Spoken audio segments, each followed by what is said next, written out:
ariko habaho ihohoterwa.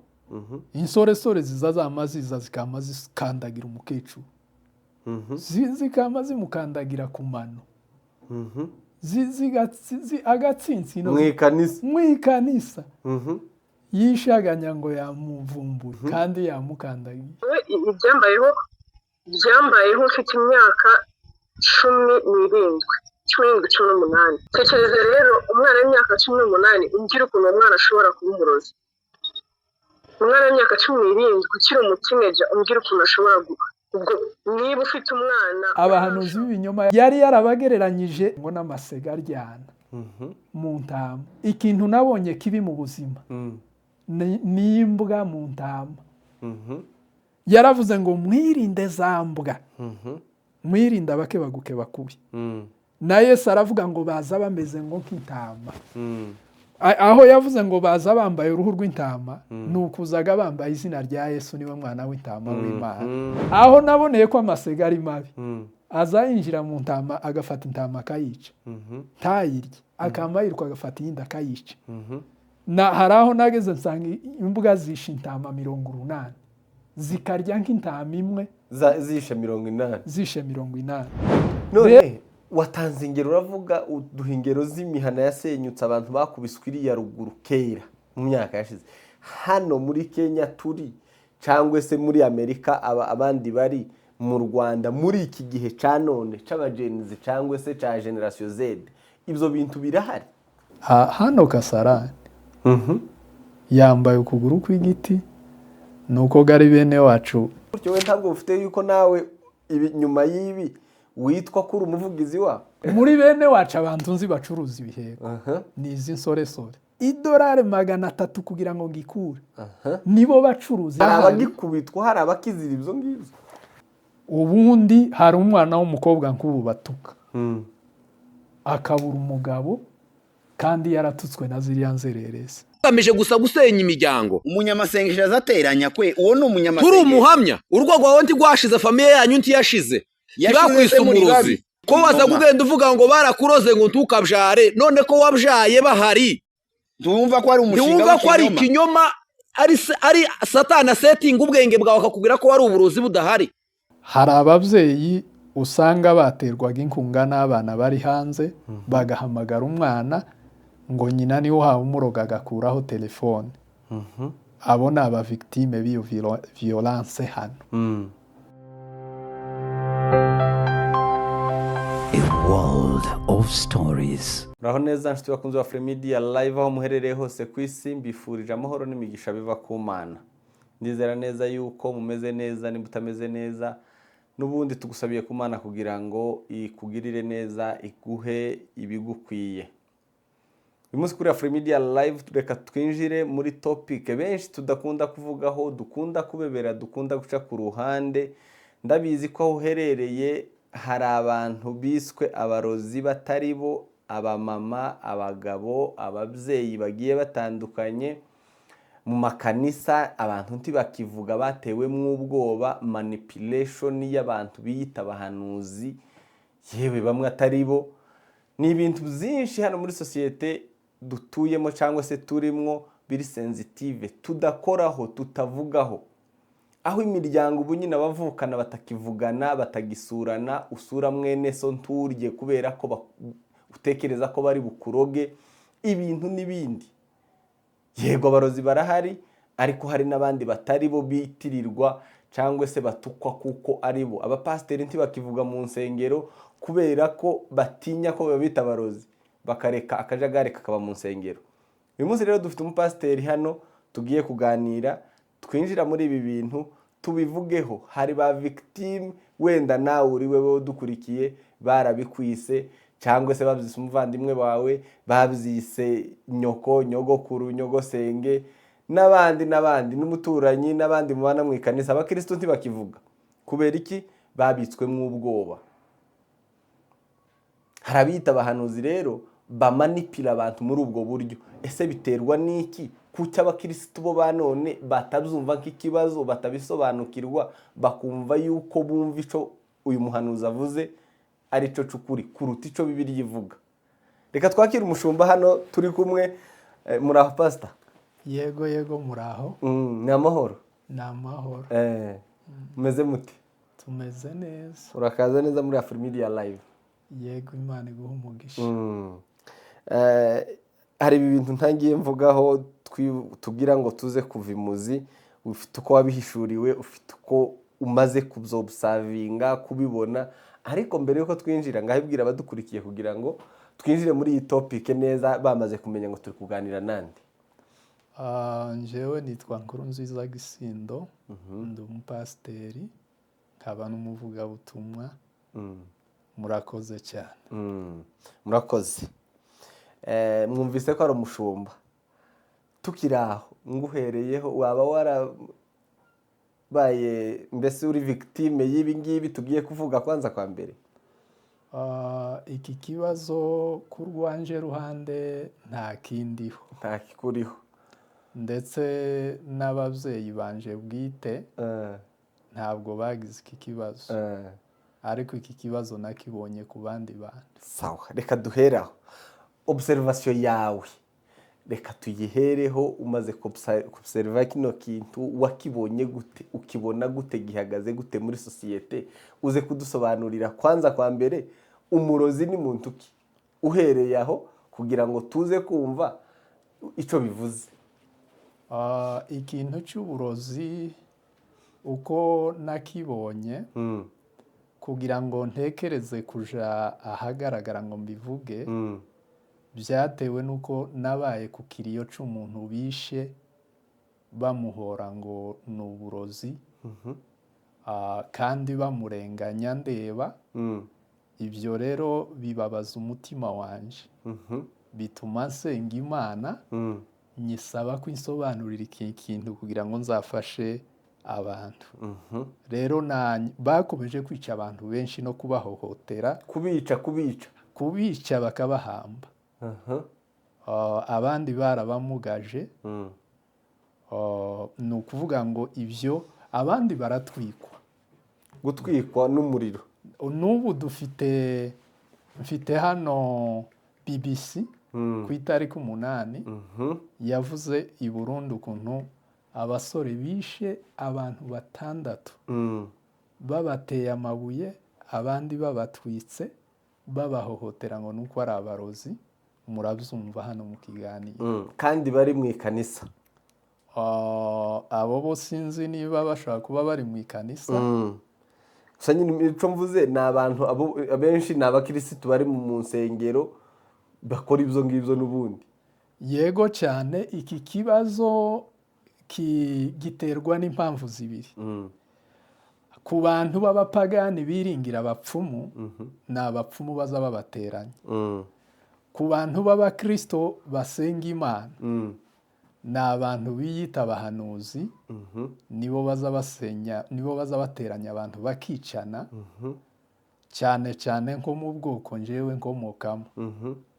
Ntibaza bakira umupfumu. Ni ukuvuga ngo ibibazo by'abarozi zose dufite biva mu ikanisa, cyane cyane ku bantu biyita abahanuzi nyamara atari bo. Aho niho icyo kibazo gishingiye ku ruhande rwacu twebwe. Rero icyo nari nibagiwe kumbwiye ngo nimbe nkusobanuraho gatoya uburozi n'iki. Icyo bita uburozi abantu babwumva mu buryo butandukanye. Mu ruhande rw'abazungu icyo bita uburozi ni maji. Icyo bita abarozi ni ba magicien. Aba bantu rero b'imaji mu ruhande rw'abazungu bakoraga mu buryo bubiri. Ni ukuvuga ngo yari nk'amagurupe abiri. Hari gurupe imwe y'abamagicien bita ba magicien, hakaba n'indi gurupe y'abamagicien bita ba sorcier. Aho ni mu ruhande rw'abazungu.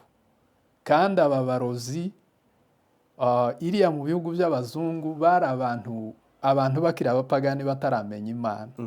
Bari abantu bakekwa nk'abahanuzi, bagira ikibazo uko tuza tuja ku bayumbe, ibo bajaga ku barozi n'abapfumu murabibona umwami igihe yarose inzozi Nebukadinezari yatumiye abapfumu atumira abarozi, Farawo yatumiye abapfumu atumira abarozi n'abanyabwenge nk'abantu bakekwa ko bokemura ibibazo bigoye.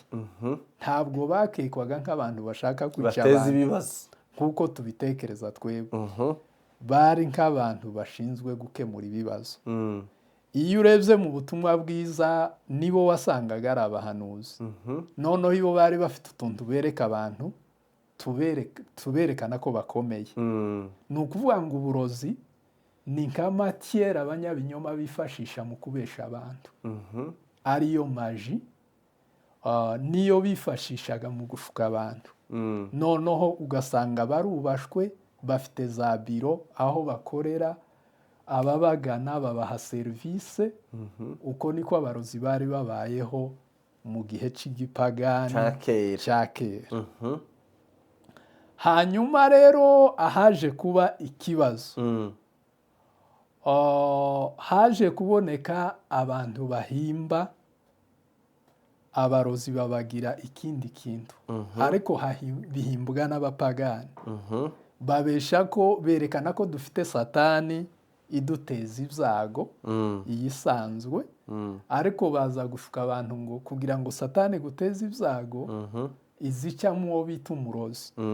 Noneho barema indi Satani ni nka be. Dufite Satani yizwi n'ibyanditswe yo muri Bibiliya, tukagira indi be yitwa umurozi. Umurozi we ni umupagani, ni injiji itazi Imana, izihenda batazi Imana. Uwo niwe murozi. Ariko noneho baturemera ikintu kitubwira ngo umurozi niwe Satani. Nurwara indwara iyoberanye ni umurozi. Umuntu nasara ni umurozi. Mbega nahomba uruhombo rukabije ni umurozi. Barema icyo kintu. N'ubu abantu benshi ntibazi ko Satani afite ubushobozi bwo kuduteza ibibazo adaciye ku murozi. Iyo baza bagira ngo azabanza akifashisha umurozi kugira ngo akugereho. Mbese umurozi niwe nzira ya Satani igera mu bantu. Niyo nzira yoroshe ya Satani yo kugira ngo igere mu bantu. Uko niko imyumvire ubu yubakitse. Ibyo rero byabaye mu bazungu nyuma y'imyaka 400. Iyo urebye ugiye kuri Google usanga Amerika, Europe nyuma muri 16e siècle nicyo gihe bagize kino kibazo dufite none.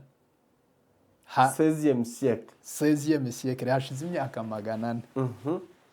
Nicyo gihe higeze kwaduka umuntu yandika igitabo yerekana abarozi, aberekana muri ino sanse ya Satani tuvuze.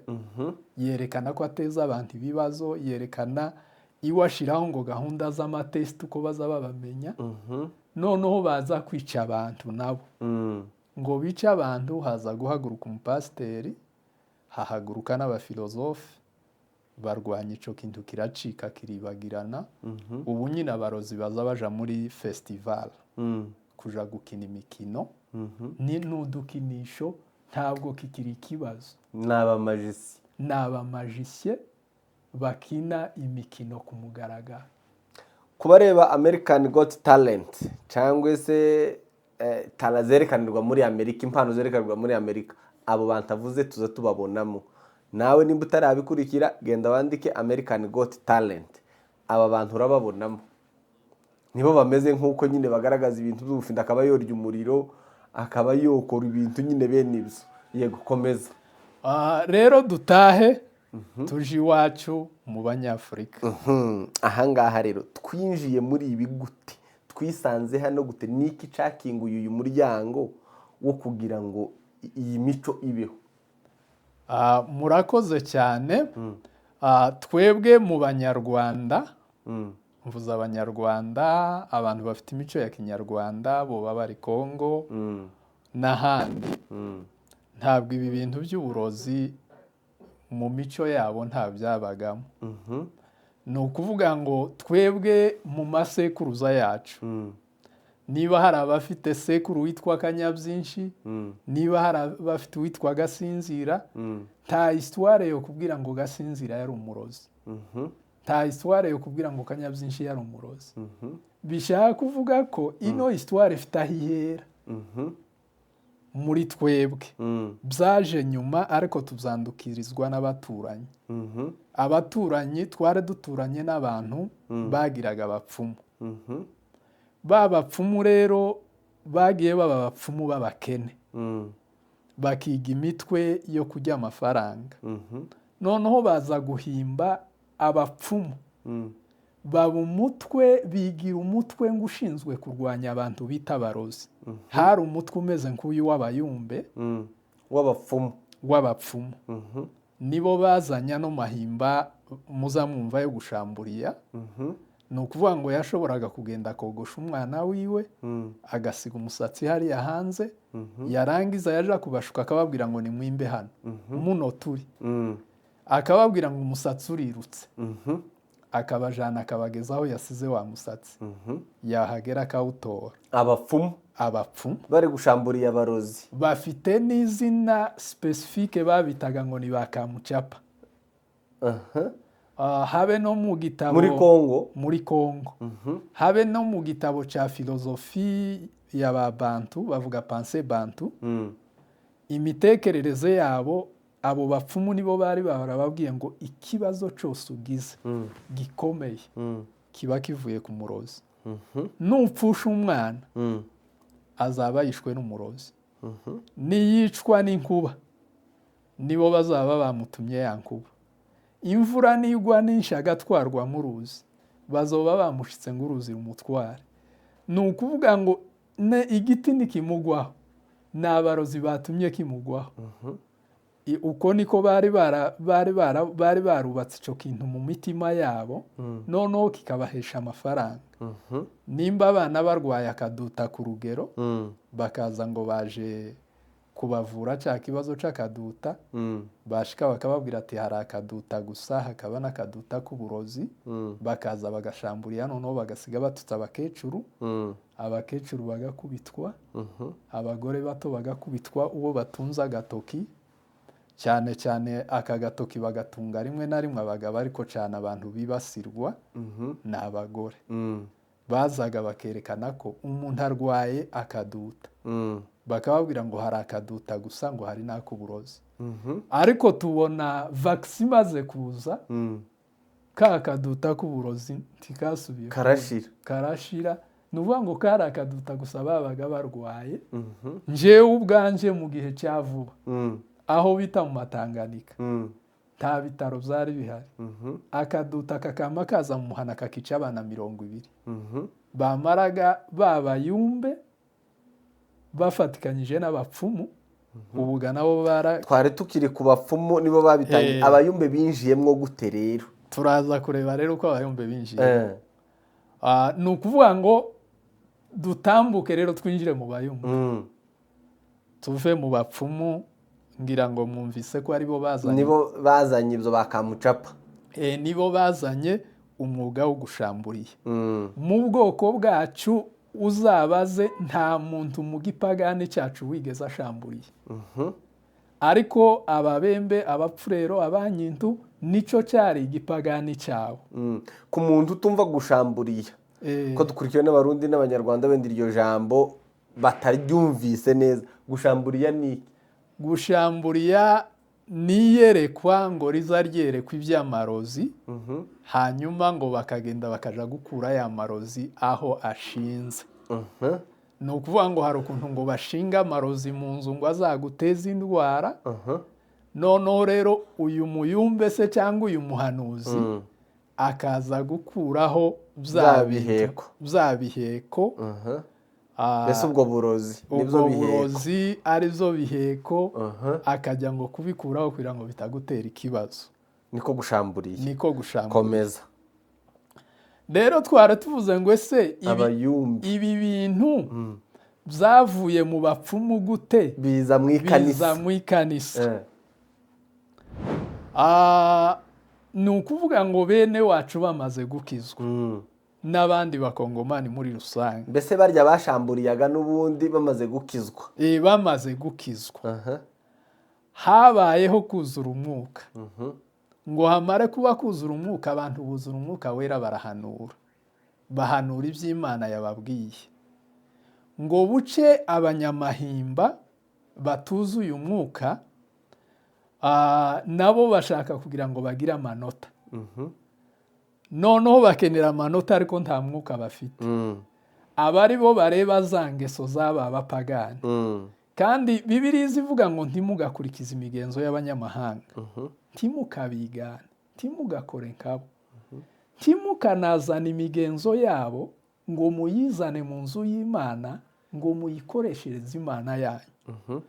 Ariko bo bakora ibizira, bazana bya bizira by'amoko duturanye, babizana mu rusengero bihinduka ubutumwa. Ariko kuko Yesu yavuze ngo igiti nimucite ciza ngo nimba cera imbuto nziza, bamaze kuzana cya giti kibi mu rusengero ngo gishike kiba kibi. Abo twari duturanye abapfumu babasenyeraga amago bakabateranya, barya babyiganye nabo ngo bashike bama baduteranya, babayumbe ngo ifoto. Igitandukanye gusa nuko bamwe babikora mu izina ry'Imana, abandi bakabikora mu izina ry'abapfumu. Ariko resulta, igisubizo ni kimwe. Umuhana abayumbe binjiyemo baha bashamburiye usambuka, urusengero binjiyemo baza barusambura. Uko niko nabo bapfumu bitaga bakamucapa umuhana bagezemo basigaga bawusenye. Ariko iki ni igiti kibi cinjiye mu rusengero. Noneho hakaza ikibazo kibaza ngo ese niki gituma ikanisa ryemeye ko icyo kintu gikorerwa mu rusengero? Impamvu utaranagera aho nari ngiye kukubaza mbere ahantu wari uvuze ibyo kuvuga ngo ntimukigane imico y'abanyamahanga n'ibigenda gute. Tekereza ko mu isezerano risha ibyo byabwirwaga Abisiraheli, kandi abandi bizeye nyuma barimo abo moko yose nibo bitwaga abanyamahanga. Ubwo abanyamahanga uvuga ni bande? Abo babwirwaga ni bande? Urakoze cyane. Uyu munsi twe twari abanyamahanga ku Bisiraheli kuko twaramyaga ibigirwamana. Ubu nyine noneho umunyamahanga n'utizera ni umupagani. Izi ngeso twavuze zari ingeso z'igipagani z'abapagani b'abakongomani. Gufata rero za ngeso z'abapagani, umuntu wakijijwe akazifata akazigana, yiganya abanyamahanga, yiganye abanyamahanga, yiganye abapagani, yiganye imico yabo. Yego, dukomeze rero.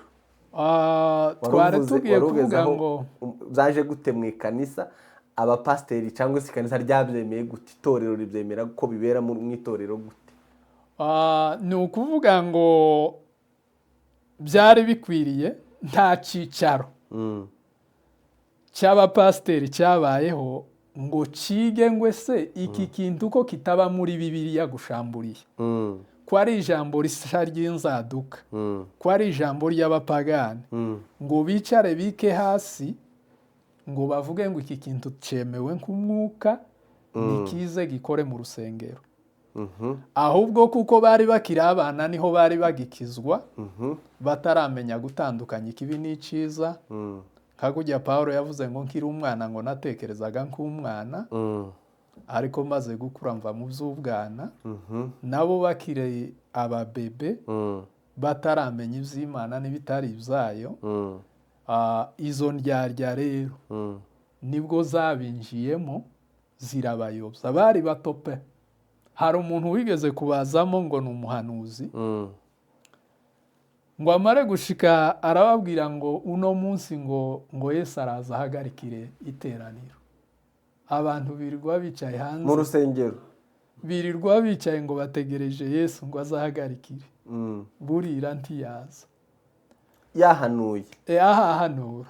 Nshatse kubereka ukuntu abantu bari bakiri ababebe badashobora kumenya uhawe babesha n'uhawe babwiza ukuri. Ngo arangiza arababwira ati icyo kimare kutaba, arababwira ati noneho munshakira isafuriya nsha, muyizane nshiremo ibirenge, marayika araza dushingirwe. Bamuzanira isafuriya nsha, ayishyiramo ibirenge, bategereza ko marayika aza ngo bashingirwe, burira ntiyaza. Bene abo rero nibo bazanaga imisatsi bakababesha ngo ino misatsi ngo ni iya kanaka. Umuntu utazi n'iyo misatsi icyo ari cyo agahita yemera, abantu bagahita bemera ngo wa muntu ngo ni umurozi, ariko babibwiwe nande? Babibwiwe n'umunyabinyoma, babibwiwe n'umuntu wazanye ingeso z'abapfumu. Ni ukuvuga ngo uno munsi kirazira kikanaziririzwa. Nta twe hari ibintu abasogokuru bagiraga igipagani bita ngo ni imandwa. Ubu nyine sinoza mu rusengero ngo naje kubanda abakristo ngo ndi imandwa.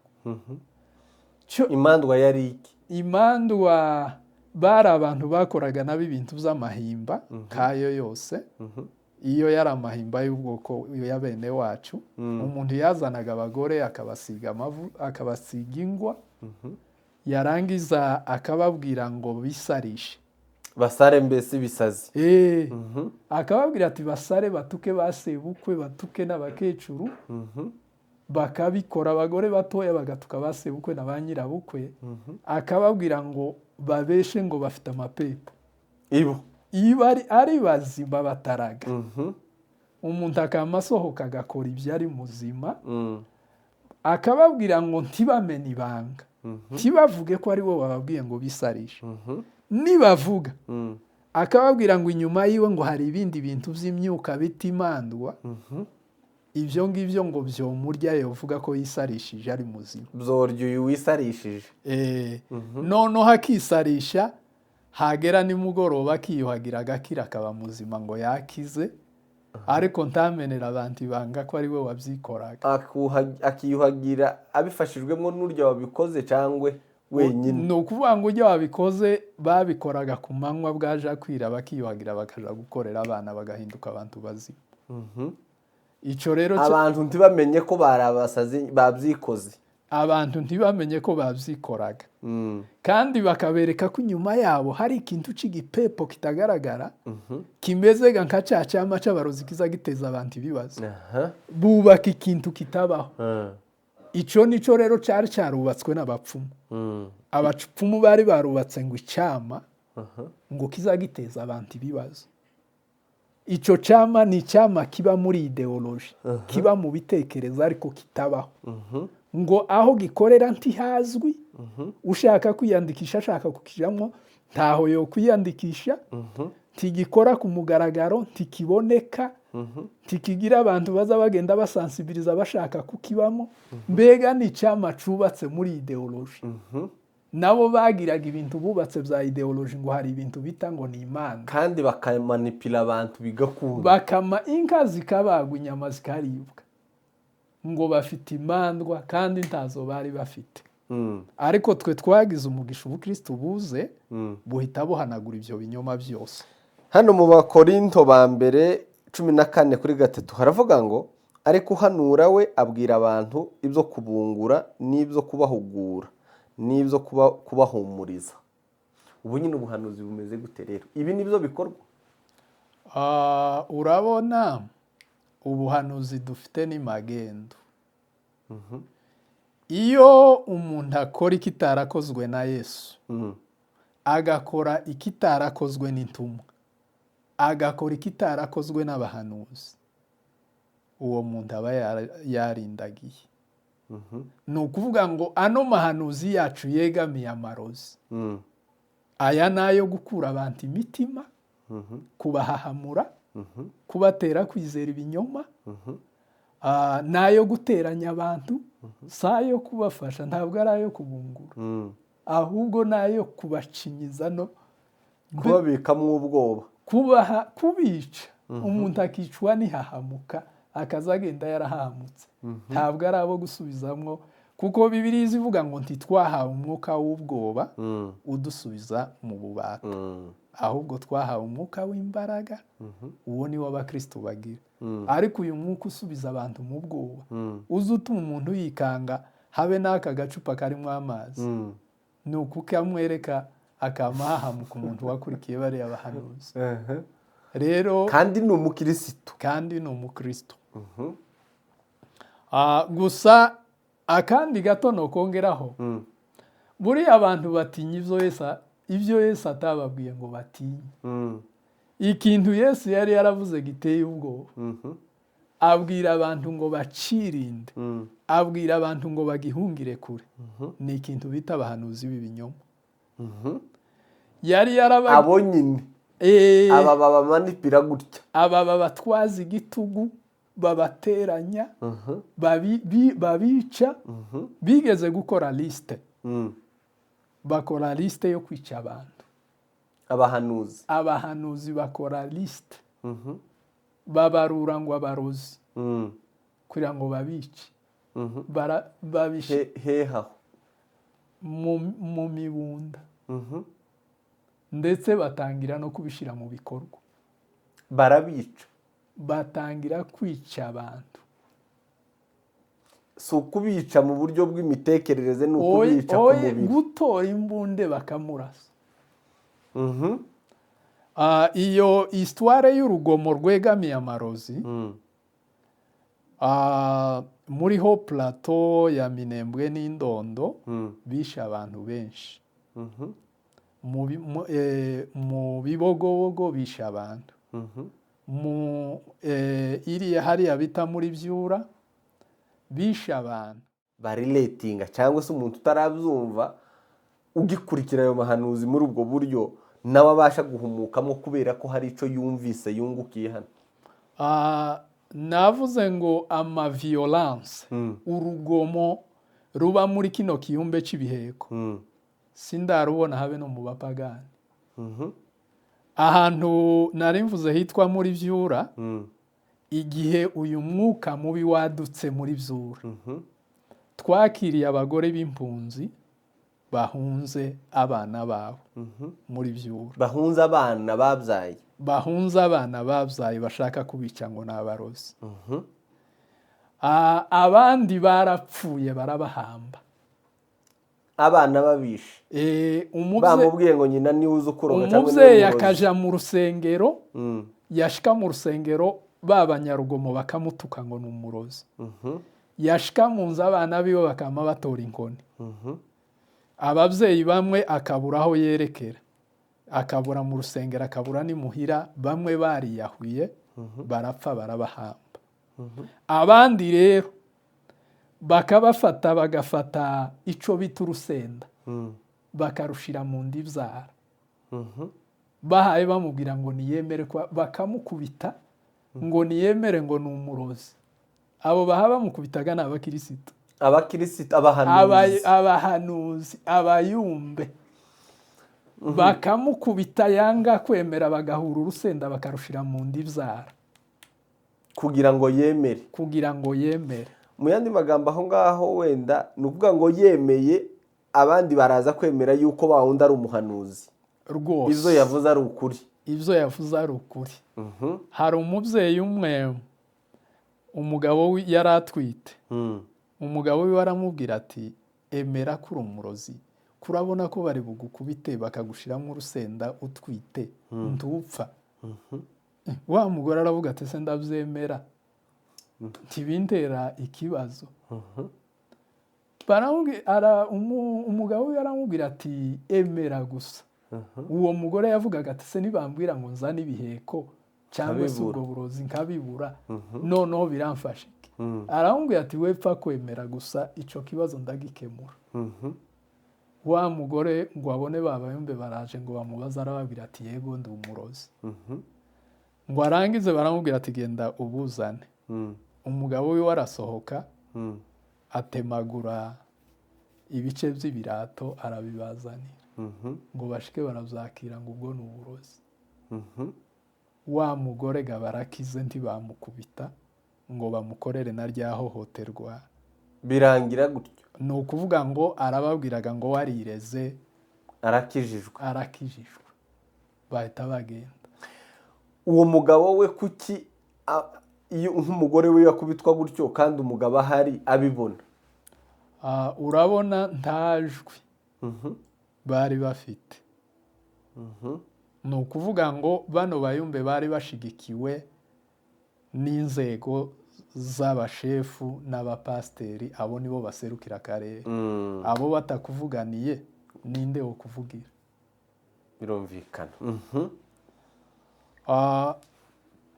rero icyo nagiraga ngo tuganire ntabwo ari ukuvuga ngo ni ukuganira iyo umuntu avuga ibintu bibi byabaye adafite intego icyo gihe urwo nicyo bazabita urugambo urabona mu by'ukuri sinogamba bene wacu kandi sinakagombye kuvuga ibintu by'urugomo bimeze gutya biteye isoni no kubivuga iyo abantu baja kubyumva abo twegeranye tuba twarashatse ko tubikemura mu ibanga ariko igitumye nza hano kuri mikoro ni ukugira ngo abantu bafite umutima w'ubumuntu baze bahishuke turwanya no ma violence uyu munsi hari ihohoterwa ubu dufite ababyeyi b'impunzi baje ari impunzi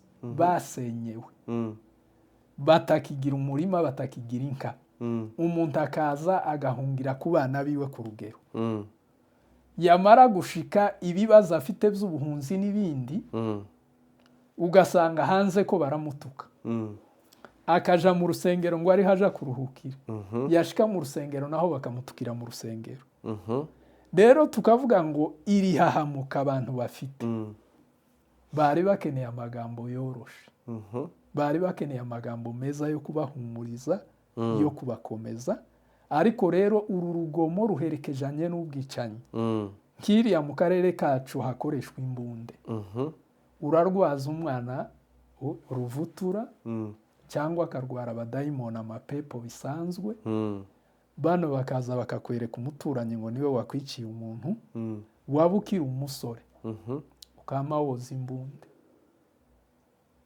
wa muntu ukagenda ukamurasa rero ayo ni amaviolence ntidutegereje twavuze ngo abazungu icyo kibazo bamaze imyaka 400 baragikemuye rero abazungu bo uzubona ikibazo cyagukora ku mutima ugashobora guhagarika imirimo yawe ku bwaca kibazo ni nayo biri no mu mpamvu Imana yabahaye umugisha nabyo muza mubimenye buriya hari umuntu ukomera hari kutaba witaye ku badakomeye ariko iwe yabonye ikibazo kikamukoraho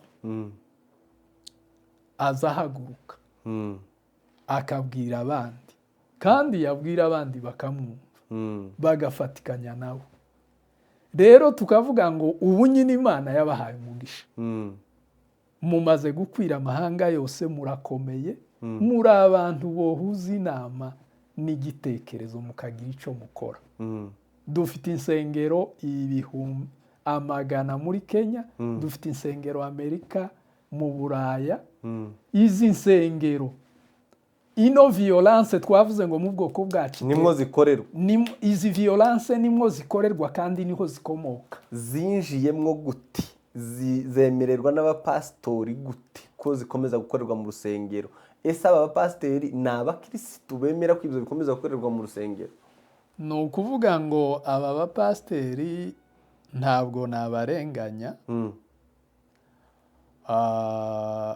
impamvu ndabarenganya hari ikibazo kiza kiba udafite ubushobozi bwo kugisubiza cyangwa namwe muba mufite ubwoba yuko muba ba victime babyo ni mubivuga iyo ni ka imwe hari ikibazo baza batinya ko bo batuka ngo ni abarozi ikindi kibazo cya kabiri ntabwo bose babaga bafite kapasite iyo urwanyije ikibazo utabanjije kuciga ngo umenye icyo ari cyo umenye n'igisubizo cyacu iyo utanze igisubizo kitari cyo ahubwo conflit ziriyongera rero icyo nicyo mbona imbogamizi nini yari ihari imbogamizi hari abatinyaga ngo bo batuka kuko wagira ngo bavuge bakamutuka hakaba n'abandi badafite kapasite yo kurwanya kiriya kintu ariko rero ubwo ukuri kubonetse ubwo bimenyekanye ko uriya ari umushinga w'intekamutwe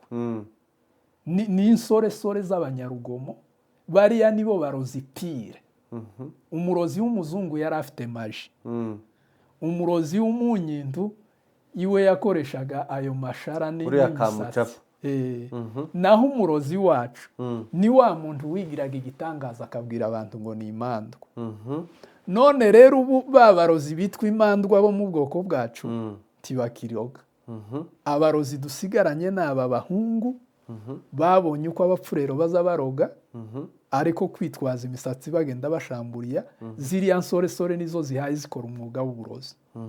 Kandi n'intekamutwe, hari umusore umwe uheruka kuzana agahanga, akura agahanga mu Bugande ngo aje kukibisha imiryango hano ngo karashamburiya muri Kenya, ngo ashike kuri douane bamufatana ka gahanga, ngo bamare kukamufatana baramubaza ngo ese yagakuye, arababwira ngo yagahamagaye ngo kare gafite umuntu kakaja kugirira nabi. Ngo barangize baramubaza ati se niki cyatumye utakereka abo muri kumwe mu modoka ngo ubabwire amakuru yako kugira ngo nugera hano kuri douane tutikanga. Arababwira ngo njewe uri mu mwuka ngo ninje waza ukabona, ngo naho bano ba civile bari mu modoka ngo bo ntibobona kano gahanga. Ngo bamare baramubaza ati se bano bayumbe ko batari mu mwuka kandi bakaba babonye kano gahanga, ibo niki cyakaberetse? Wa muyumbe bigaragara ko ari umunyakinyoma. Abandi bayumbe nibo bakabonye cyangwa ni abapolisi? Abapolisi nibo bakabonye. Noneho baramubaza ati saba ko ari abapolisi kandi bataha basenga, ariko bagusatse bakakabona. Araheka. Ngo amare guheka bamushira mu nzu y'imbohe. Ngo bamare kumushira mu nzu y'imbohe, kino cyama bakorana gikotiza amafaranga kija kumubohoza.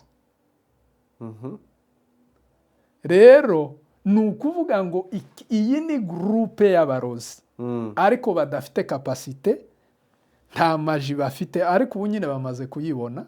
Sigaye mbabona abasore bakoresha maji, baza bakavuga ngo ambura ikirato ngo urufaranga. Ubu bamaze kuja kubafite iyo tara ya maji, ubu barapuratika maji. Ni ukuvuga ngo iriya ni maji, si uburozi baroza umuntu gute se kuzana ngo si ubu nyine bakubwiye ngo iryo koti ririmo igiheko cyangwa iki kirato cyawe, bamara bakagikuramo bakagishira hano, ni maji. Ku bantu batazi Imana baza babebesha ngo ibigirwamana biza bikora, ariko Bibiliya ivuga ngo habe n'ibigirwamana bifite amaso ntazabona. Noneho aho ubujiji twebwe buzirikiye cyane, umuntu azahagarara mu rusengero akabwira abantu ngo dagoni ntizibona, ngo ntizigenda, ngo ntizikora, ngo ntizivuga, akavuga ngo Baali, Eliya niwe werekanye ko Baali idakora, biremerwa, ntaco Baali ukiyaho yishakaho. Hano twebwe ikigirwamana kiba hano ni ikibiti giheko. Twebwe abavuga butumwa si Baali bakeneye gusura kwerekana kuko byamaze guprovingwa ko idakora, byaramenyekanye. Buri muntu iyo uri umuvuga butumwa nyawe uzusuzuguzwa ibigirwamana byo mu karere wagezemo. Ni ukuvuga ngo urebye ba Pawulo bamanuka mu ivuga butumwa, iyo yageraga muri Efeso agasanga bubaha Artemi, yashikaga akababwira ngo Artemi n'abantu bayikoze ntizayumva ntizibona. Yava muri Efeso nimba ageze muri Atenayi agasubira akareba ibyo bubaha muri Atenayi, akaba ari byo yerekana. Hari aho bari bafite ngo ibicaniro by'Imana itazwi, bagiraga zimwe n'izindi zitazwi, ngo ashikara babwira ati Imana si Imana ikorerwa n'amaboko y'abantu nk'igira icikenye, izi muzamuterura. Arababwira ngo abereka Imana, abereka ko bijya bidakora. Ni ukuvuga ngo twebwe confusion twagize, titwamenye aho twigishiriza.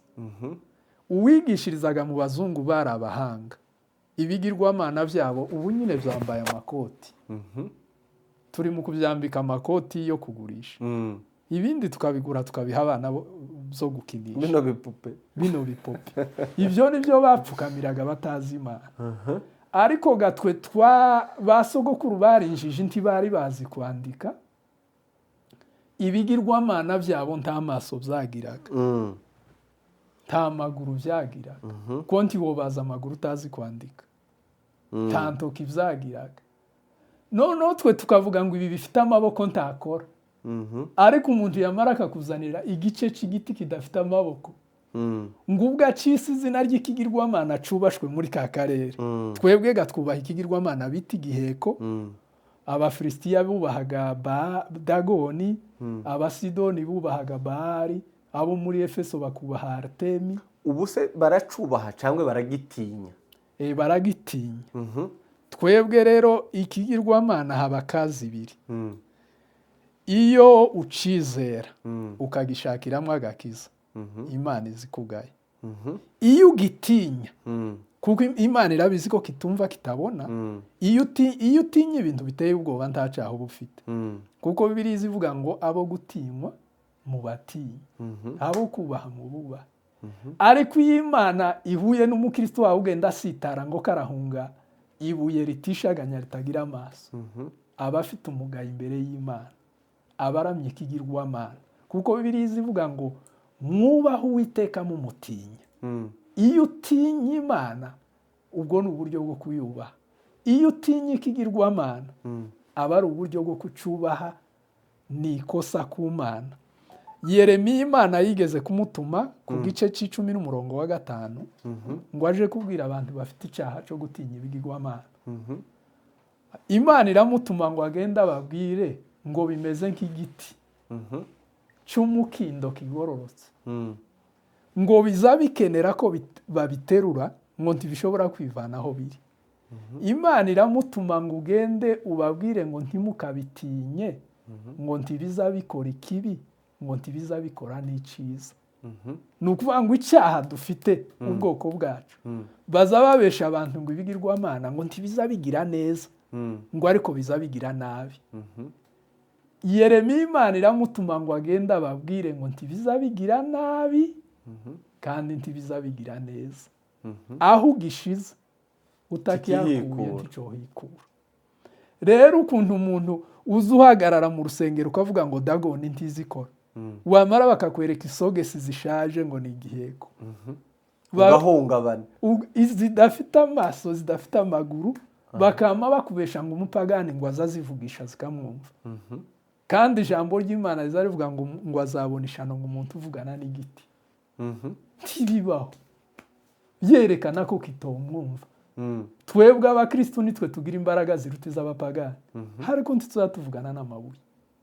ariko ukama wicara ngo umurozi we kuko Bibiliya izimwerekana ko ikigirwamana burya Imana ifite ubushobozi bwo kuvugisha ibuye twebwe tukama twicara ngo umurozi afite ubushobozi bwo kuvugisha ibuye bwo kuba ari hano hagati yacu none akaba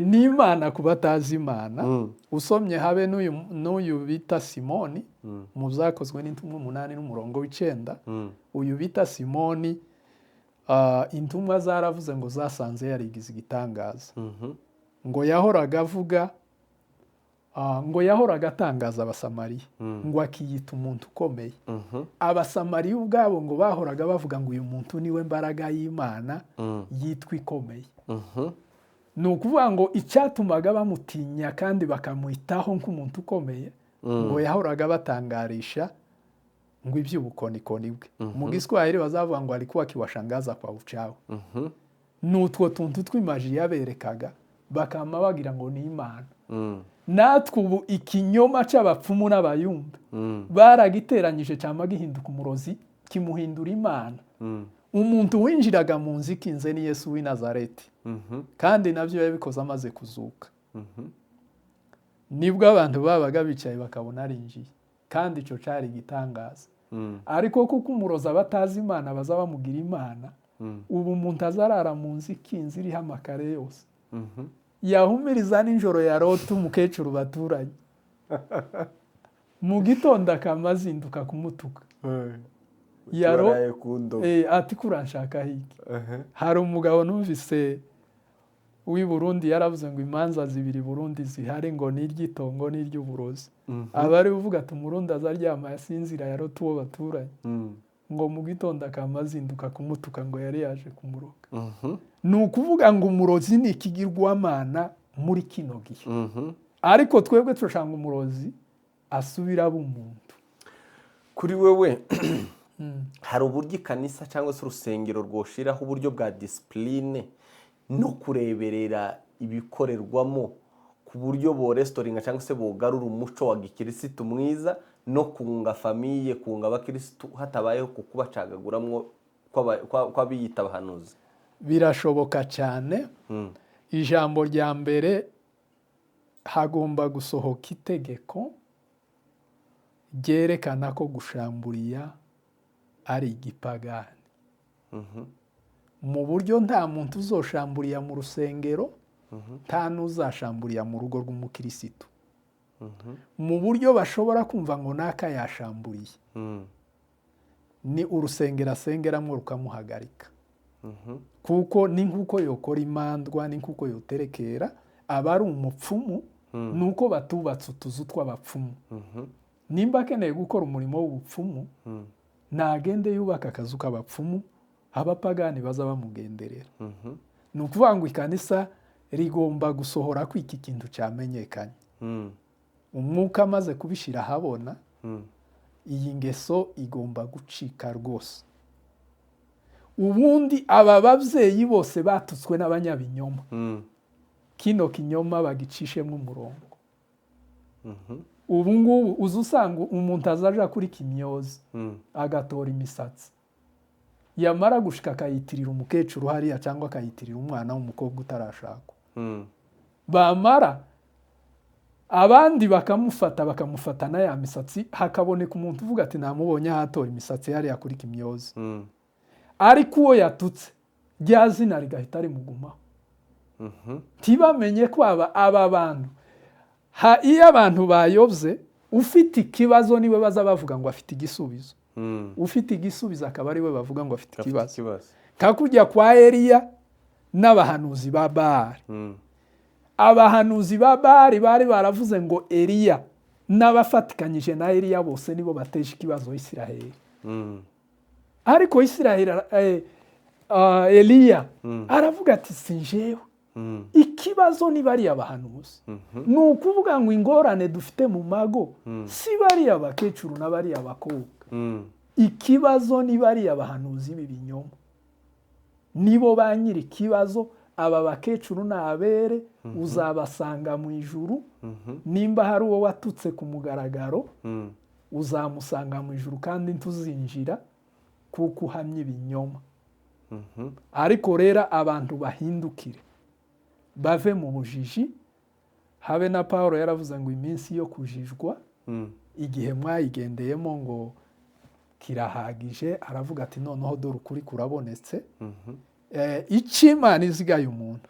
Iyo ikintu kihari mu by'ukuri, nanje si ukuvuga ngo wenda n'ishuri nizeho niryo ryatumye menya gutandukanya ibigirwamana, ibyo mu Buraya n'ibya hano, cyangwa se ngo nshobore kumenya abarozi bariya ba magiciens b'abazungu n'izi ntekamutwe zacu, kugira ngo mbitandukanye. Nabanjije kubisengera Imana, aba ari y'ibimba.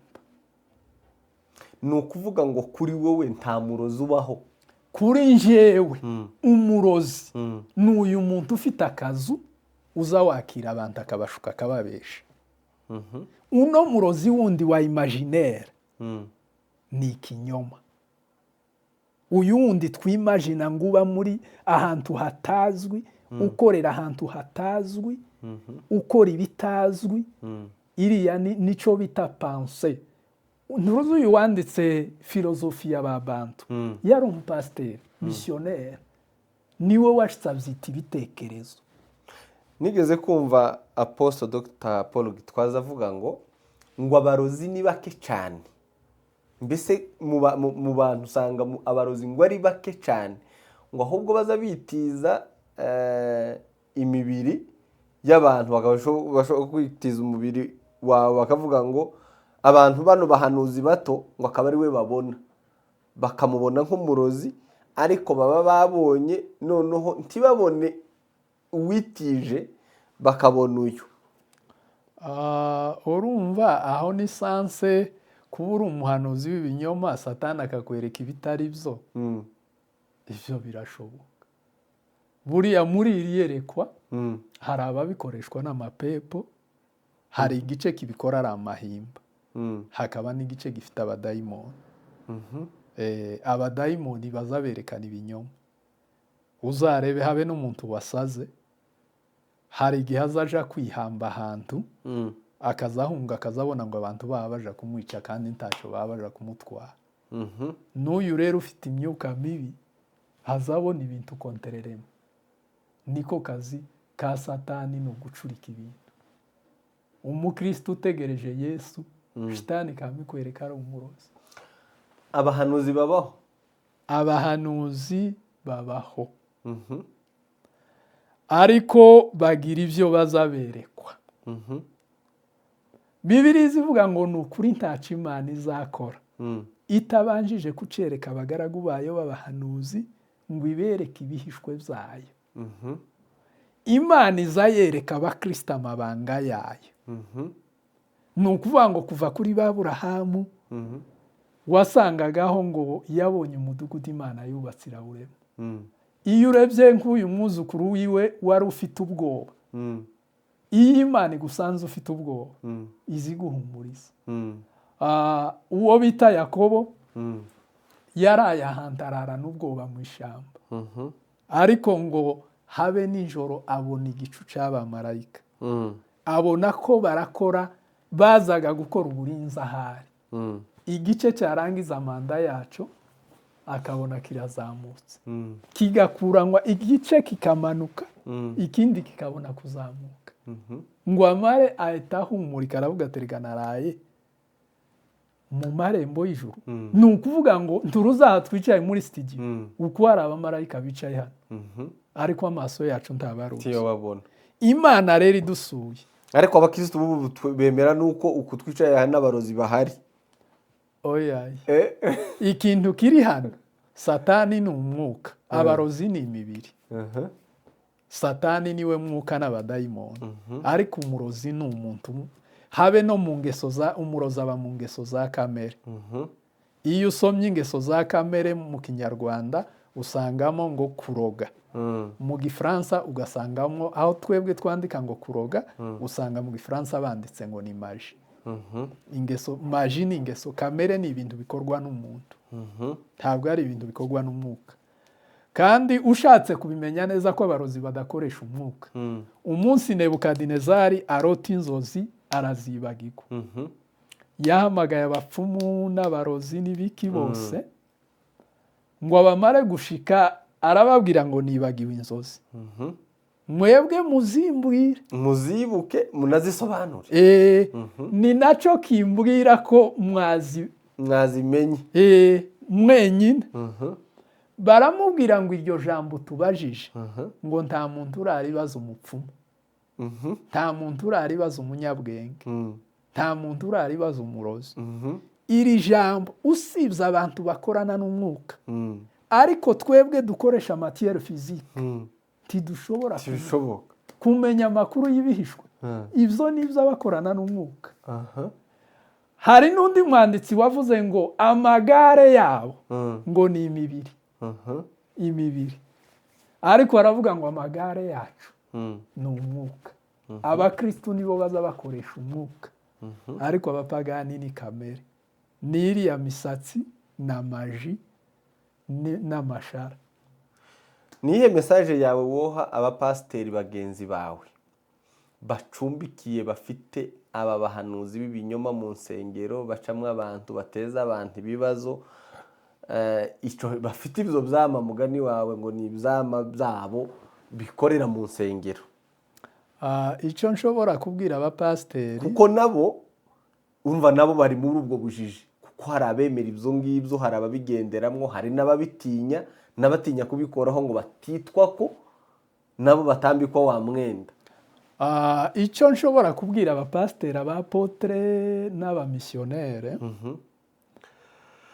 ni uko ikintu cyo gukorera imana imana izishanga umuntu ukorera imana baciye bugufi aba ari umuntu ushobora kwakira inama nubwo yoba akomeye kuko habaho ikintu kiza kiri komplike kikananira abakomeye kikananira abahanuzi kikananira abanyembaraga ariko imana ikagikemura ikoresheje ushaka ni ukuvuga ngo hagize akantu kagukomplitse ntiwama wumva ko bagucinyije bagusubije inyuma oya Mose muzi ukuntu yari yuzuye umwuka n'ubwenge yari yarize administration yabaga kwa Farawo agasubira kuzura umwuka yajaga kubonana n'Imana ariko ngo buca abisiraheli bakorogane bagira akavuyo ashiraho uburyo bwo kubakemurira ikibazo mu buryo butagororotse ariko haza kuza sebukwe yari umworozi w'intama uvuye mu cyaro ariko ashike amutekerereza uko bigenda uyu Mose yabanjije kumutekerereza iby'Imana yakoranye nawe byose arabishima njyewe abapotere n'abamisiyonere n'abapasiteri ndabashima ndababwira icyo mbashima mbashima ko mwahunze mu bihugu mwagiyemo mwashika ntimureka abana ngo baje mu tubari ngo mushike mu bubakira insengero njyewe ndabashima ibikorwa byinshi ariko hari icyo kitagenda iki kitagenda rero ubwo habonetse uburyo bwo kugiha umurongo nimuze nimutegura amaseminere mubona amaseminere kuri iki kintu kandi mwemere ko mutari mugisobanukiwe ariko Imana ntabwo ari nje ko ari mwe barimo bacu b'ijambo ry'Imana ubu bwenge n'ubu buhanga ni mwe mwabunigishije cyangwa se kuko umunsi wa mbere mbivuga kuri radiyo abantu batanzi bagiye impaka uyu muntu ntabwo yakuriye mu bihugu by'abanyafurika uyu muntu avuye mu bihugu by'abazungu ino ntabwo ari ideoloji y'abanyafurika rero ni ukuvuga ngo kuba twari dufite akantu twafuditse ariko tubitewe no kutamenya hakaba habonetse uburyo bwo kubifutura twavuze ngo sebukwe wa Mose yarashitse yerekera Mose ibintu bijyanye na administration atarayize ariko ni Imana yari bimuhaye yaramubwiye ngo urahagaze abisiraheli bose bazabirwa batonze ngo baza ngo bacire imanza nageze mu nkambi nsanga abantu baratonze barimo kwirirwa bahagaze ku zuba mbona ikibazo Mose yari afite cyari gikomeye ariko sebukwe arashika aramubwira ngo wewe bagabure kandi ubwo bamuzaniraga ibibazo ngo abishire Uwiteka namara bazanira igisubizo mwumva umuntu wajaga kubonana n'Imana ariko ashiraho akantu kari komplike bitewe n'iki ariko Imana izana solution inyujije ku musaza rero ni ukuvuga ngo ubwo solution ibonetse abari Kenya abari Amerika abari Europe aho muri abari iwacu babona ino message iyo ukuri kubonetse ikizagikurikiraho hazavuga ngo iyo habuze ihishurirwa abantu bagira ikibazo hagasubira hakavuga ngo iyo hatabaye inama abantu bararimbuka ni ukuvuga ngo iyo ihishurirwa ribonetse hakurikiraho inama icyo dusaba habeho inama yiga hejuru y'iri hishurirwa kugira ngo dushake uko iki gisubizo kigera ku bantu iyo niyo nama nshobora guha ababishop abamisiyonari abapotere abantu bafite mu nshingano ikanisa nibigire hino tuje inama tuvuge ngo iki kintu tukigire gute iyo habaye ihishurirwa ntihaba inama ryahishurirwa ripfusa iyo habaye ihishurirwa hakaba inama ryahishurirwa rizarija mu bikorwa nko mu gihe c'abapahoro na wenda na katolike ya kera cyangwa uretse ko n'ubu katolike nimwe tekereza kwico kugikontorora bishoboka naho nk'ubu nyine abantu bose ari ababishop umwe ku giti ciwe undi ari ku giti ciwe undi arigenga, utekereza ko dushobora guhuriza hamwe kugira ngo duhure kuri ico kintu? Birashoboka cyane. Amatorero agira ubumwe. Habaho izo bita ngo ni za Shalom, habaho izo bita ngo ni Christian. Ariko izo ni za hano Nairobi gusa. Okay. Dufite imbuga zihuza habe n'ubwoko. Bagira imbuga z'insengero. Bagira aho baza bahurira n'abari hanze. Nibahure. Twegeranye igitekerezo. Ntidushobora kwicara ngo dutegereze umuzungu. None se amasengesho n'ayambeho yadukubitiye mu Minembwe. Mwagize ngo tugomba kumera kuriya tudafite ico tugomba gufasha isi. Rero iyo abantu buzuye umwuka wera baza bafasha urusengero, baza bafasha isi, baza bafasha imiryango. Ni ukuvuga ngo SADC, EAC iradukeneye. Uru rubanza baza baruca bafite confusion. Rw'amarozi. Urubanza rw'amarozi baruca bafite confusion. Tibazi ko abarozi ari bari abapfumu bubatse utuzu ngo babirukane n'intekamutwe. Naho bano bandi baza bavugwa n'abari abapfumu. Ni ikinyoma. Ivyo nitwe tuzabishira habona. Iyo mureba, iyo umuntu yuzuye umwuka ntaza akora ikintu gusa kizafasha ikanisa. Kuko Bibiliya ivuga ngo muri umuco w'isi. Nitwe tumurika isi. Abantu bari mu mwijima nababwiye ngo ano mazi mpayemo. Umupagani we yamukangisha akayahunga. Ariko nitwe tuzatubwira umuntu ngo aya n'amazi. Nitwe tuzatubwira umuntu ngo ibiti, ntuzi ibi biti z'ibigirwamana baza bavuga. Nitwe tuzatubabwira ngo byaremwe tele jour. Uyu munsi Imana niyo abanyamwuka. Isi icyatumaga umuntu apfukamira igiti, agapfukamira izuba, agapfukamira ukwezi, ntiyarazi ukwezi iyo kwavuye niyo kuhakurusha. Ariko ijambo ry'Imana niryo rizatanga umuco. Niryo ryavuze ngo umunsi wa mbere Imana yaremye iki, Imana iremye iki. Abahoraga basenga izuba bamenya ko ari izuba ryo kutumurikira atari iryo gusenga. Ni ukuvuga ngo kurwa ruhande rero we wemera yuko hahujwe imico ya Kinyafurika y'ubwo burozi n'ubwo bwohanuzi bw'ibinyoma buhinduka iki kintu gihari uyu munsi. Rwose izi ni igipagani cinjiye mu rusengero. Hariho n'undi nabonye undi umudokiteri wahagurutse nawe yahagurutswa n'iki kibazo wo muri Guinea. Yaravuze ngo yandikiye amatorero. Ayandikira nyine yamenyesha ko ano ma violence yegamiye uburozi aribo bayafitemo influence cyane. Ariko na BBC ngo yarabandikiye ngo ariko ntibarayisubiza. Baraceceka. Ariko noneho nibareke guceceka. Iyi ni imico.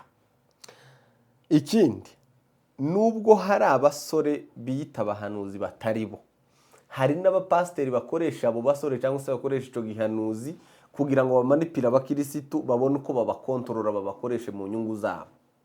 Ico rwose kirahari. Ibo wobwira abakirisitu iki? Mbese abakirisitu bababwira iki? Abakirisitu bafite bene abo bapasiteri babamanipira muri bene ubwo buryo. Hari abantu rwose batunzwe no kwigira ibitangaza.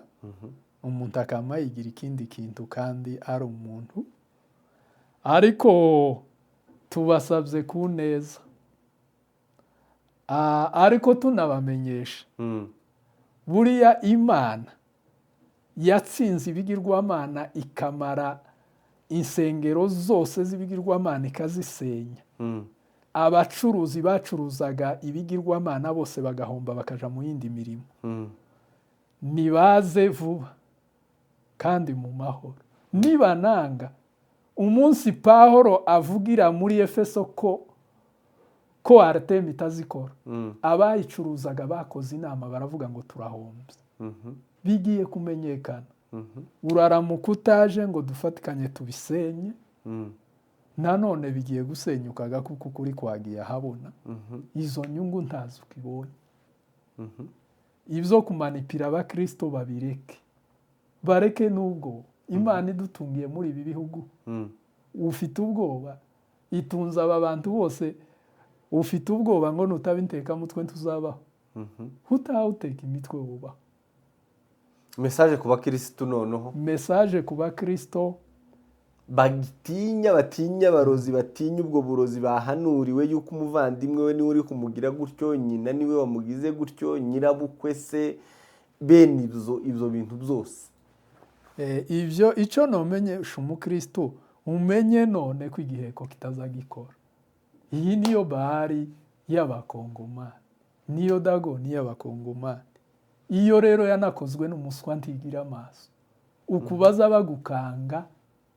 Hari umwanditsi wanditse muri Bibiliya nsha, ibigirwamana byita ngo ni nk'ibikanganyoni bijya baza bamanika mu murima. Nukuvuga ngo ya masashe baza bakwereka yo zakadahumeka, ya masashe baza bakwereka mu rugo rwawe, ni nkariya baza bamanika mu murima ngo yirukane inyoni. Uno munsi wamugenda uhobere nyoko bukwe, nimba wari wararwaje umwana barakubesha ngo niwe. Pastor, ukuntu abantu bari bavuga ngo uri kubashuka, dutinyuke mu ntuzi neza ko bazamuroga akabazi nuzu bikora, ntiyumva ngo uri kumushuka atinyuke ibi bintu yirukane umuntu wazaga kumuhanurira no kumufasha gushambura ibyo bintu. Ariko se ko dufite Imana yaremye ijuru n'isi, n'uyu munsi nakubwiye ngo aha twicaye Yesu ari hano, kandi yaravuze ngo umuntu nanyizera njyewe na data tuzaza aho uwo muntu ari, aba ariho tuba. Mu wawe harimo Yesu, harimo abamarayika, harimo n'Imana. Umuntu akaza kukubwira ngo harimo n'amatorotoro cyangwa harimo isogesi zishaje. Ni ukuvuga ngo iki ni ikibazo cy'abatazi Imana. Uzarebe mu butumwa bwiza bwa Yesu bwose, nta hantu na hamwe havuga umurozi. Mu kanwa k'iryo jambo ntaryo yavuze. Iri ni ijambo gusa riza rivugirwa mu batazi Imana.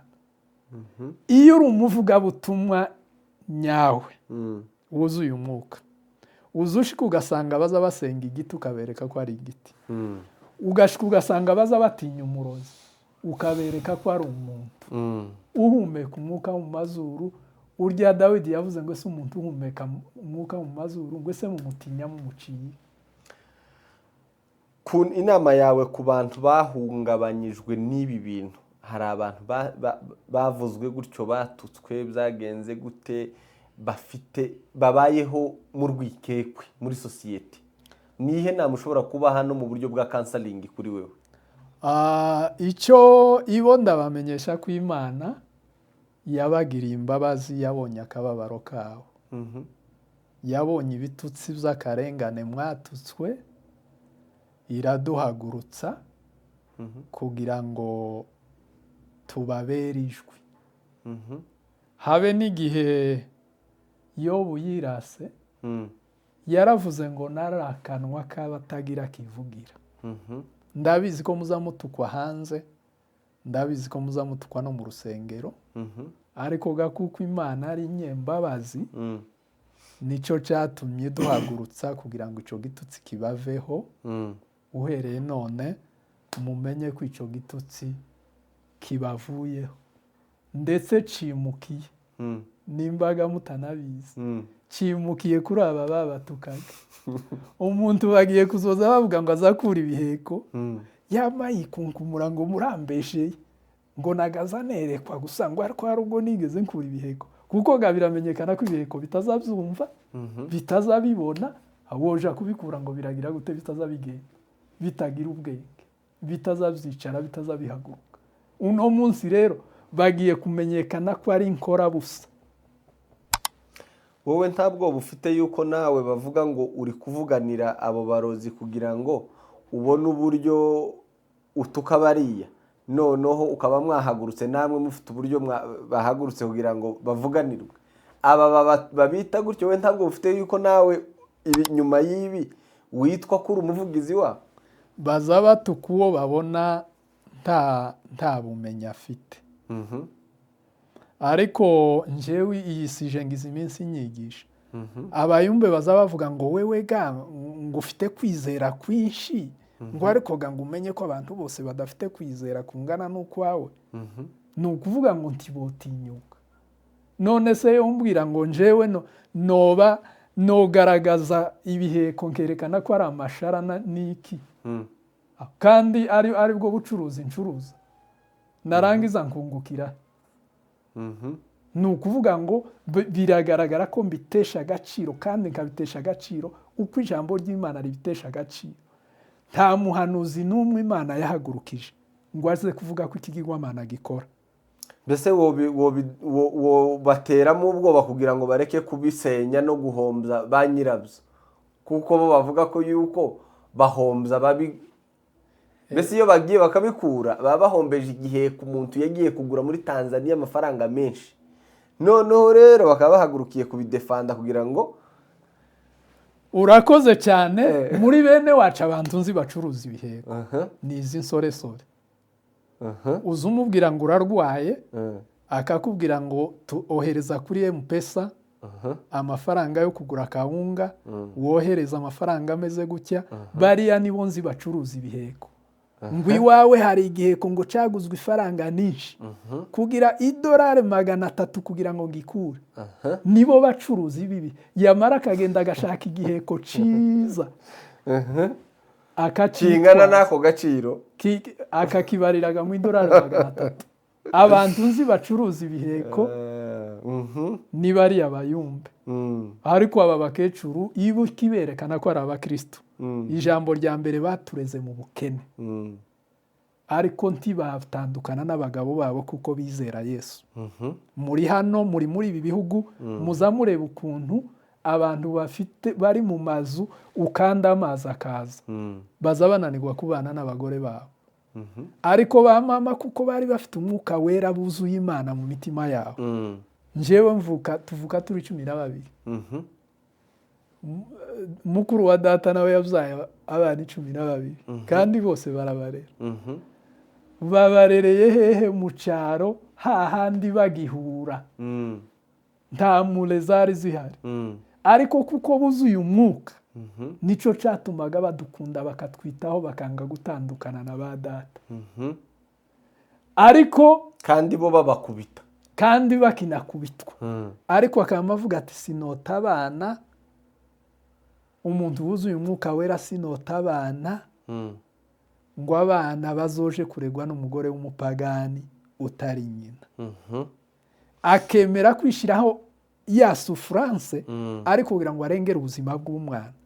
Ariko igiteye isoni nuko uwo muvyeyi wakwitangiye gutyo zino nteka mutwe, ariko Yesu yari yarazibonye. Yari yarabagereranyije ikintu nabonye kibi mu buzima n'imbwa mu ntama.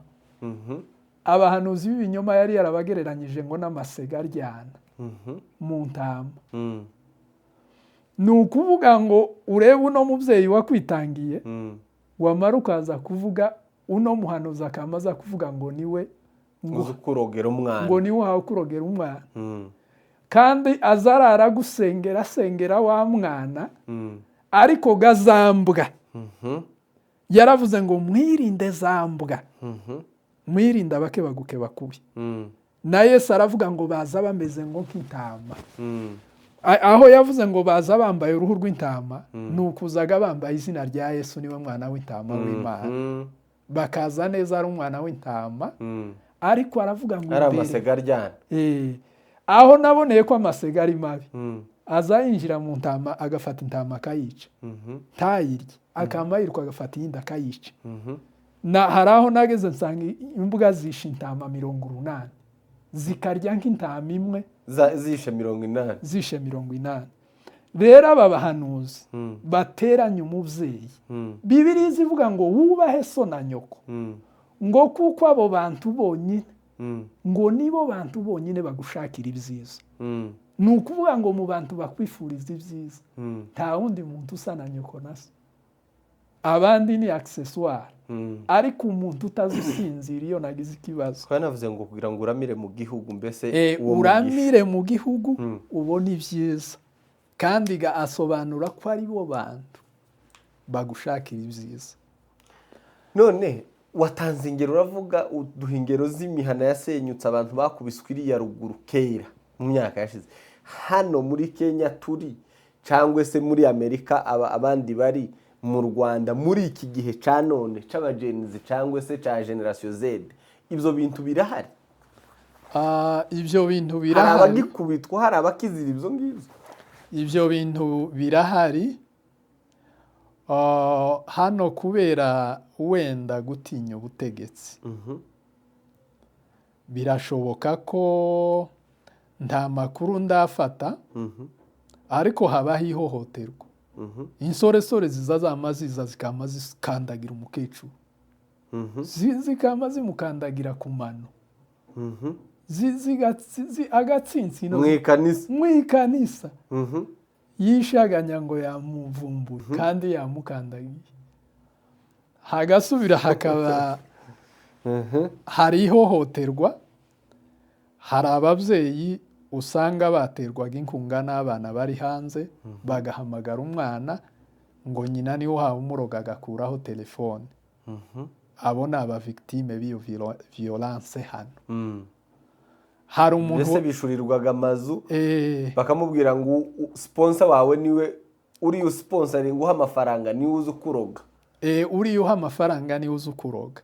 Noneho uri agahita hagarika inkunga yatangaga kugiraga ngo yankungaga ihindukirije kuri za mbuga twavuze, kuri wa wundi ucuruza ibiheko, wa wundi ucuruza ibiheko. Ni ukuvuga ngo hari abafite hari n'ababyeyi usanga aza ku bana biwe agasanga bababeshe gutyo, ugasanga abayeho nabi, ntibamwitayeho. Ako karengane karahari hano. Gusa ihohoterwa rigeze mu rwego rwo gukubitwa nta info mfite, ariko dufite za kajorite hano. Hari umubyeyi nabonye wambaye ukuguru kw'igiti hano Kasarani, yambaye ukuguru kw'igiti. Nuko gari bene wacu atoja kuri kamera ngo mumufotore, yambaye ukuguru kw'igiti bitewe n'icyo kintu. Yarazize icyo cy'uburozi, yarazize icyo cy'uburozi. Ni ukuvuga ngo ayo ma violence arahari. Ubundi hari umwana w'umukobwa nk'ubu batuka, akabura umugabo kandi yaratutswe na ziriya nzererezi. Uwo nawe ni victime, kuko nigeze hari umudamu wigeze gukurikira ikiganiro natanze kuri Unity, nawe yohereza audio avuga akarengane yagiye. Byambayeho mfite imyaka 17, 18. Tekereza rero umwana w'imyaka 18 umbwira ukuntu umwana ashobora kuba umurozi. Umwana w'imyaka 17 ukiri umutineja umbwira ukuntu ashobora ubwo niba ufite umwana uri hano ushaka kumva icyo kintu, wenda ufite umwana w'imyaka 17 cyangwa ufite muri umwana w'imyaka 17, niba ushaka reka tuvuge ku mwana, ari ukuntu umwana wawe umufata. Yego, umwana w'imyaka 17 wawe iyo umurebye ubona nta n'ikintu yo kwishoborera no gushaka no kugira ngo ashakwe ntiwakwemera. aba ari umuntu utaramenya ikibi n'icyiza cyane. None umbwira barakubwiye ngo uwo mwana ngo ni umurozi. Uwo mwana ari wowe bakagutukira umwana wakwemera warwana cyane, ariko kuko akaba atari uwawe baba bavuze uhita wumva nyine ari byo cyane. ntabwo urengera ntumuvugira ntugira gutya. Mu nkambi avuga ukuntu bamuhohoteye baramutuka ngo ni umurozi, kandi barabesha ngo yaroze umukobwa yahoraga sapotinga. Yari umukobwa w'umukene, iwe akagira abamusapotinga, agasapotinga wa mukobwa w'umukene. Ngo bucyo wa mukobwa arware bahita bavuga ngo niwe wamuroze. Noneho abantu baza baje kumubaza bakababwira ngo ni umurozi bagasubirayo. Ariko yaje kunyohereza audio ko Imana yamugiriye imbabazi mu umugabo mwiza, naramubonye w'igikundiro cyane ndetse uri hanze. Ariko aravuga ngo yagendanaga agahinda k'abantu batukwa ntihagira ubaburanira. Rero ni ukuvuga ngo hariho abantu batukwa, bateshwa agaciro, bangirizwa muri sosiyete, abana b'abakobwa, abagabo bato, n'aba bakecuru n'abasaza, ariko baradukeneye. Baradukeneye kandi nawe urimo kudukurikira baragukeneye kugira ngo bafashe. tugana ku musozo ngaho gira message utanze uyigenere aba ni abantu batatu, hari amakanisa wayavuzeho, abakirisitu n'aba victime, mbese usoza muri rusange message ngufi ushobora guheza aba bantu bose, wenda umuntu utabashije gukurikira utakiye wibuka ahantu twahereye muri rusange, muhaka message kagufi ashobora kugendana. Murakoze muri bene cyane. ubwo bujiji. Message dushobora kubaha ni uko ibi bintu mugomba kumenya ko ari ibintu by'ubujiji kandi ubujiji butari budukwiriye. Ku rugero tugezeho twarize za kaminuza za teoloji, titwari tukiri abantu bo kugendana ibintu bicafuye bimeze nk'iby'abamayi. Mu by'ukuri bamayi bari mu gihuru bo bababarira, ibo baza bizera amazi, umuntu akabagurishaho amazi, akabagurishaho imbeba. Ariko twebwe message mbahaye nuko mujijutse, muri bakuru mufite ubwenge, noneho nimuze duhanagura icyo gitekerezo kandi muze dufatikanye. Ndabararitse, ndaritse ba victime, mutinyuke muvuga akarengane kanyu.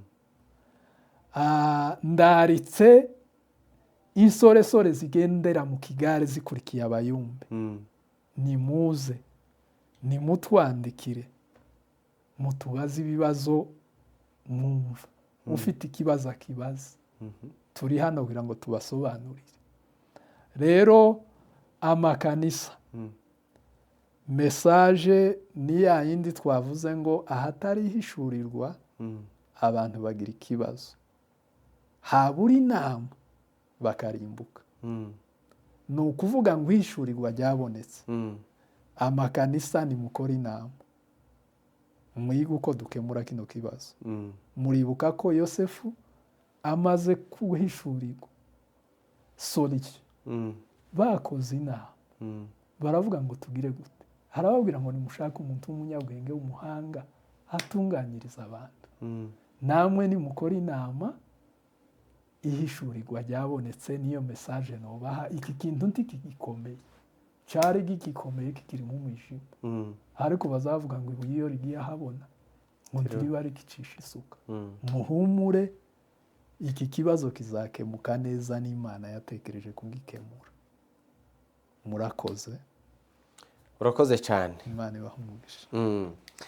Reka namwe mbashimire abari bakurikiye Afrimedia Live. Ndizera neza yuko hari ibyo wungukiye muri iki kiganiro, cyangwa se ukomeje guhenebera ugenda. Sinzi aho uri, sinzi aho uhagaze, sinzi icyo wemera, ariko icyo nawe wemera nimba warabaye victime nk'uko abivuze, twandikire muri comment. Nimba nanone utemera ibyo yavuze, nanone utubwire uko wowe ubitekereza n'uko ubibona. Nimba irihishurirwa ryiwe yagize utemeranya naryo, ariko nawe udusobanurire. Ariko byanze bikunze hari muri societe turimo, especially muri Afrika, ibyo bintu twese turabibona. Abahanuzi barahari, ariko nabi binyoma nabo bihishe mwaho hagati. Reka tubashimire, tubasabire n'umugisha wo gukomeza guhishurirwa no kuyoborwa n'umwuka, kugira ngo mubashe gusobanukirwa no kumenya ibihari. Abo bantu mubamenye, mubirinde mugani wa muririmbyi. Imana ibarinde. Mwari kumwe na Director Gabi, ni kuri Afrimedia Live nk'ibisanzwe. Ciao ciao. A world of stories.